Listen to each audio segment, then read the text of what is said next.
दौर में है दूसरे चरण का नामांकन। दरअसल 28 अक्टूबर को कई बड़े महारथी दाखिल करेंगे अपना नामांकन पर्चा। दरअसल अंतिम दौर में दूसरे चरण का नामांकन 28 अक्टूबर को कई बड़े महारथी दाखिल करेंगे नामांकन पर्चा। धनवार सीट से बीजेपी प्रदेश अध्यक्ष बाबूलाल मरांडी का नामांकन। सीपीआई-एमएल उम्मीदवार राजकुमार यादव और जेएमएम प्रत्याशी निजामुद्दीन अंसारी से मिल रही है टक्कर। हॉट सीट झरिया से बीजेपी प्रत्याशी रागिनी सिंह का नामांकन। वहीं रागिनी सिंह की अपनी जेठानी कांग्रेस विधायक पूर्णिमा सिंह से है टक्कर। पुरैया हाट से कांग्रेस प्रत्याशी प्रदीप यादव का नामांकन। गिरिडीह से बीजेपी प्रत्याशी निर्भय शाहबादी का नामांकन। जेएमएम के मौजूदा विधायक सुदीप्त सोनू से मुकाबला। बाघमारा से बीजेपी प्रत्याशी शत्रुघ्न महतो का नामांकन। धनबाद से बीजेपी सांसद ढुल्लू महतो के भाई है शत्रुघ्न महतो। बाघमारा से कांग्रेस प्रत्याशी और पूर्व मंत्री जलेश्वर महतो का नामांकन। निरसा से बीजेपी प्रत्याशी अपर्णा सिंह गुप्ता का नामांकन। सीपीआई-एमएल उम्मीदवार और पूर्व विधायक अरूप चटर्जी से है मुकाबला। सिंदरी से सीपीआई-एमएल उम्मीदवार चंद्रदेव महतो का नामांकन।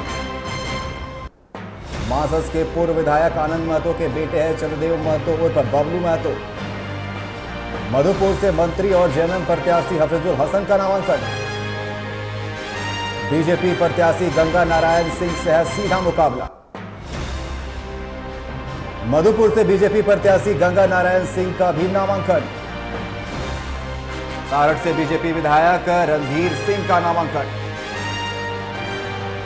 जेएमएम प्रत्याशी उदय शंकर सिंह उर्फ चुन्ना सिंह से मुकाबला। सारठ से जेएमएम प्रत्याशी उदय शंकर सिंह का भी नामांकन। बाघमारा से जेएलकेएम प्रत्याशी दीपक रवानी, झरिया से जेएलकेएम प्रत्याशी रुस्तम अंसारी का नामांकन।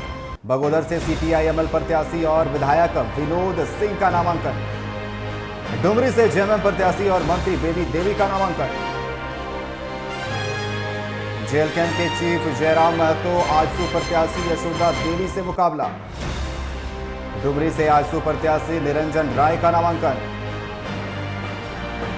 धनवार से निर्दलीय उम्मीदवार निरंजन राय का नामांकन।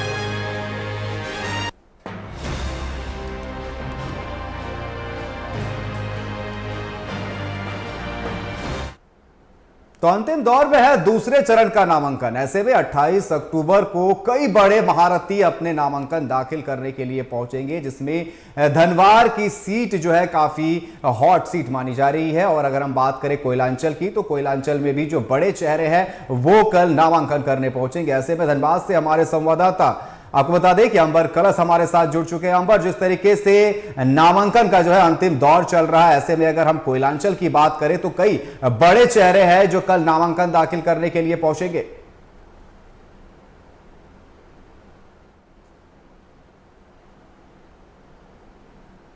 दूसरे चरण के नामांकन में जो है काफी खास होगा। दरअसल कल के दिन को खास इसलिए भी माना जा रहा है कि कई ऐसे बड़े चेहरे, कई ऐसे दिग्गज नेता जो कि कल नामांकन करेंगे, जिसपे सभी की नजर टिकी हुई होगी।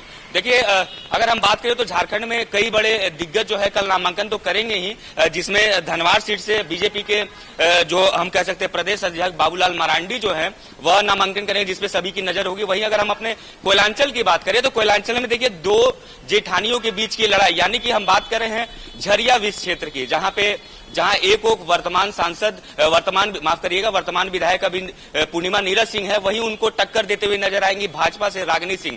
यहां पे दोनों जेठानियों के बीच का आपसी टक्कर जो है देखने को मिलेगा, जिसमें रागिनी सिंह के नामांकन के ऊपर कोयलांचल वासियों की कल नजर खास तौर पर बनी रहेगी। वहीं अगर देखा जाए तो कल जो धनबाद की अगर हम बात करें, जो झरिया सीट है उसको हॉट सीट माना जाता है। देखिए, गिरिडीह सीट से जो है निर्भय शाहदेव नामांकन करेंगे, जेएमएम के मौजूदा विधायक सुदीप्त सोनू से है उनका मुकाबला। वहीं बाघमारा से हम बात करें तो बाघमारा से भी कल शत्रुघ्न महतो, यानी कि शत्रुघ्न महतो वर्तमान सांसद ढुल्लू महतो के बड़े भाई भी नामांकन करेंगे। इस पे भी लोगों की नजर टिकी होगी, क्योंकि बाघमारा क्षेत्र में शत्रुघ्न महतो जो है वह उनको भाजपा ने उनके ऊपर विश्वास जताया है, उनको मौका दिया है कि वह उस सीट को जीत करके भाजपा की झोली में डाले, लेकिन उनके चुनौती देते हुए काफी कांग्रेस के वरिष्ठ नेता कहे जाते हैं जलेसर महतो, जिनसे उनका सीधे तौर पर मुकाबला है। तो इस पे भी जो है लोगों का सीधे तौर पर नजर होगा। वहीं निरसा क्षेत्र की अगर हम बात करें तो निरसा क्षेत्र जो है साफ तौर पर आप समझ सकते हैं कि अर्पणा सेन गुप्ता का नामांकन जो है कल होगा, जिसमें आपको बता दें कि निरसा से सीपीआईएमएल उम्मीदवार यानी कि पूर्व विधायक अरूप चटर्जी से उनका सीधा मुकाबला रहा है। यह जो सीट रही है इसमें भाजपा और सीपीआईएमएल के बीच की लड़ाई विगत समय हमेशा से देखने को मिला है। वही सिंदरी सीपीआईएमएल सीट की बात करें तो चंद्रदेव महतो का नामांकन होगा, जो कि मासस के पूर्व विधायक आनंद महतो के बेटे हैं। आनंद महतो मासस के काफी वरिष्ठ जो है वो कह सकते हैं नेता रहे हैं। उनके जो बेटे इस बार मैदान में आए हैं तो कहीं ना कहीं उनकी भी जो साख है वह लगी हुई है इस चुनाव को लेकर के। तो साफ तौर पर आप समझ सकते हैं कि अगर बाघमारा से और हम बात करें तो बाघमारा से जेएलकेएम प्रत्याशी दीपक रवानी भी नामांकन करेंगे। वहीं झरिया सीट से जेएलकेएम के इसी प्रत्याशी रुस्तम अंसारी, जिस पर जेएलकेएम ने जो है विश्वास जताया है और वो कल जो है अपना नामांकन प्रक्रिया जो है पूरी करेंगे। तो आप साफ तौर पे समझ सकते हैं कि कल का जो पूरा दिन होगा वो काफी खास होगा। जेएलकेएम के चीफ यानी कि जयराम महतो और आसू प्रत्याशी जो है यशोदा देवी का सीधे तौर पर मुकाबला देखने को मिलेगा। तो कल आप समझ सकते हैं कि कल का दिन काफी खास होगा नामांकन को लेकर के। और सवाल और भी उठ रहा है, जिस तरीके से कल का दिन काफी खास है, अब अंतिम चरण पर पहुंच चुका है, दूसरे चरण के मतदान को लेकर के जो नामांकन का दौर है। ऐसे में अगर हम कोयलांचल की बात कर रहे हैं, अगर हम धनबाद सीट की अगर बात करें तो जहां बीजेपी ने अपने प्रत्याशी का ऐलान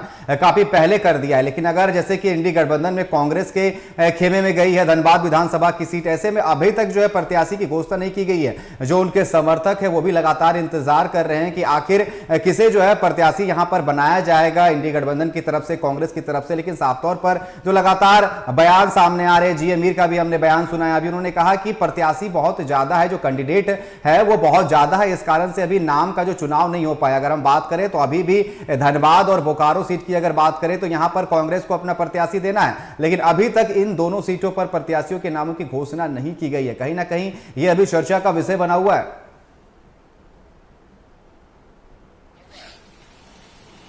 जी हाँ, देखिए बिल्कुल अगर इस विषय में बात करेंगे तो आप देख रहे होंगे कि कांग्रेस के द्वारा जो ये दो सीट है, चाहे धनबाद हो या बोकारो हो, यहाँ पे अपने प्रत्याशी ना देने का कारण ही है कि सीधे तौर पे भाजपा उनको घेरती हुई नजर आ रही है। आप सुने होंगे कि जो धनबाद से वर्तमान सांसद है ढुल्लू महतो ने तो इतना तक कह दिया कि अगर कांग्रेस पास अपनी प्रत्याशी नहीं है तो वो हमारे पास आए, हम उन्हें प्रत्याशी दे देंगे। तो साफ तौर पे जो बीजेपी है वो कहीं ना कहीं कांग्रेस के ऊपर तंज कसती हुई नजर आ रही है और उनका साफ तौर पर यह कहना है कि कांग्रेस जो है भाजपा से डरी हुई है, इसलिए उन्हें जो है अपने प्रत्याशी को जो है उसका नाम घोषित करने में काफी देर हो रहा है। हालांकि जिस तरह से मीर साहब का जो आज बयान आया, उन्होंने कहा कि कैंडिडेट की संख्या बहुत ज्यादा है, उन्हें रिफाइन करने में समय लग रहा है। अब ये तो पार्टी के लोग जाने कि आखिर अंदरूनी मामला क्या है, कहां पे पेच फंस रहा है। लेकिन अब देख रहे हो कि धनबाद सीट हो या फिर बोकारो सीट हो, कांग्रेस के द्वारा जो यह नाम की घोषणा में देरी की जा रही है, उसमें कहीं ना कहीं कांग्रेस कार्यकर्ता जो हैं और उनके जितने भी पार्टी के लोग हैं उनके भी मन में लगातार संशय बनाया हुआ है कि आखिर कांग्रेस कब करेगी, कांग्रेस पार्टी कब तक करेगी अपने प्रत्याशी के नाम की घोषणा, क्योंकि समय शेष बचे हुए हैं। इस चीज को समझना होगा। अंतिम चरण में जो है दूसरे हम बात कह सकते हैं विधानसभा चुनाव में जो नामांकन का जो प्रक्रिया चलता है दूसरे चरण का, वो एकदम अंतिम चरण में है। तो सीधे तौर पे जो प्रत्याशी होंगे उन्हें कहीं ना कहीं बहुत कम समय मिलेगा लोगों से तक पहुंचने के, उनसे जनसंपर्क करने का कम समय में। कहीं ना कहीं प्रत्याशी के नाम की घोषणा करते करते कहीं ना देर हो जाए, जिस कारण से सीट गंवानी भी पड़ जाए। जिस तरीके से ज्यादा इंतजार करना भी कभी कभी ठीक नहीं होता। इतना इंतजार जो धनबाद की जनता और बोकारो की जनता कर रही है कि आखिर कांग्रेस किसे टिकट देगी, कहीं ना कहीं इतना देर ना हो जाए कि बात बहुत आगे निकल जाए।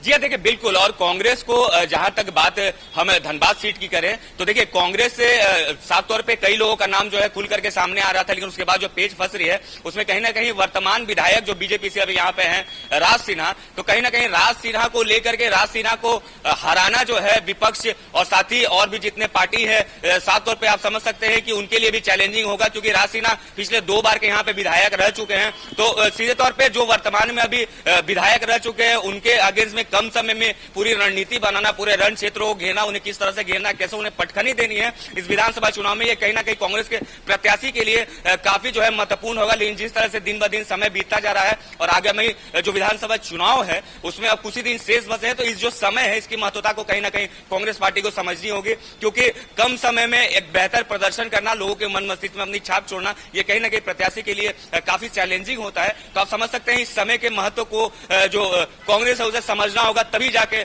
इस रण क्षेत्र में जो है कहीं ना कहीं बीजेपी हो या कांग्रेस हो या फिर अन्य दल जितने भी पार्टियां हो वो सभी एक दूसरे के साथ जो है इस पूरे चुनाव में जो है लड़ाई करते हुए नजर आएगी और यह जो है पूरा रोचक मुकाबला देखने को मिलेगा। निकेत जी बिल्कुल अंबर, हमारे पास भी वक्त कम है, अब वक्त हो चला है ब्रेक का, इसलिए आपका हमारे साथ जुड़ने के लिए और तमाम बातचीत करने के लिए आपका बहुत बहुत धन्यवाद।